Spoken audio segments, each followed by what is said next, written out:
Kenyans in America normalize going to the shelter rather than going to relatives' houses, especially if you're expecting them to host you, let's say for green card. Normalize going to the shelter if you have to go and getting help there. Most people don't realize the shelter has more resources than that relative of yours. You know, I see a lot of stories whereby green card holders have arrived here. They're being mistreated like crazy. Their papers are being hidden. Where here in America, let me tell you, you are protected by the law. Uko protected. And that's what a lot of people don't realize. And you're not the first one to go through what you're going through.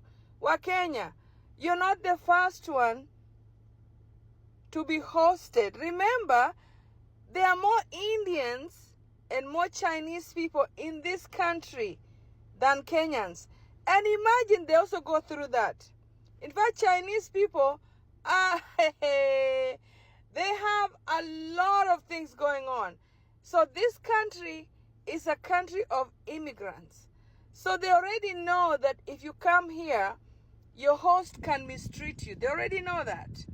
So if you're in this country and you're being mistreated by your host, they brought you here and they're mistreating you, nakwambia, you better run.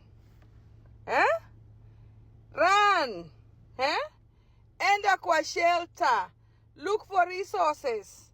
Unasikia? Look for resources for homeless shelter. When you go there, let me tell you, you see these homeless people here in America. It's not that there's no help. They have other issues. But if you go to the shelter, there is more resources. They will give you lawyer. They will help you get a lawyer. They'll help you get pro bono lawyer. They'll help you get information. They'll help direct you. There are people. So, Wakenya, if you're here and you're being mistreated somehow, and you have a right because you won that lottery, umekuja sasa na kumistreat, usifikirie utarudishwa nyumbani. You'll not be returned home. So stop panicking. Let's normalize asking help from people other than our relatives, because relatives will change.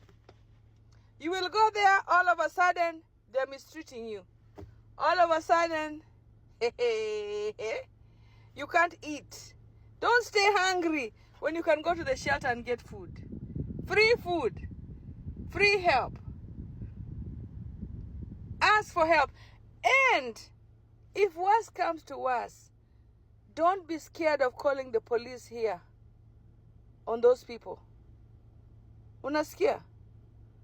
If you want the green card and you've already taken a plane and you're here and you're suffering, don't suffer. There's a lot of help. That's what I'm trying to tell you. Don't suffer. I've seen a lot of posts lately of people being mistreated by their hosts. You know? I've seen that.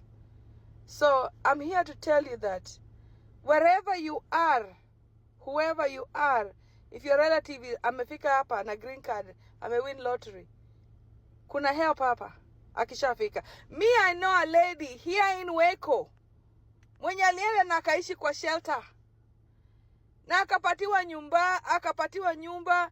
They didn't have housing, wakamleta. Siku hizi amenunua nyumba na ploti na land, living very well. So I'm telling you, do not suffer in silence. There's help out here. Do not let your relatives return you home, take your documents, and mess up your paper. If you suspect they're hiding your paperwork, you better run. Kimbia. Na sometimes hata Wakenya hatuwezi kusaidiana. And for real, kusaidiana ni ngumu hapa in this country.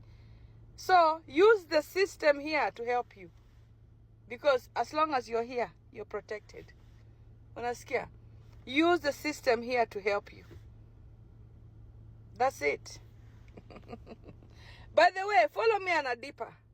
Adipa, my YouTube channel is Adipa. So if you're watching this, follow me. I know I haven't put a lot of videos, but I will. Follow me at Adipa. And you can ask me questions there too. You can just send me a message. I've helped people there. People who are women who are being abused or anything.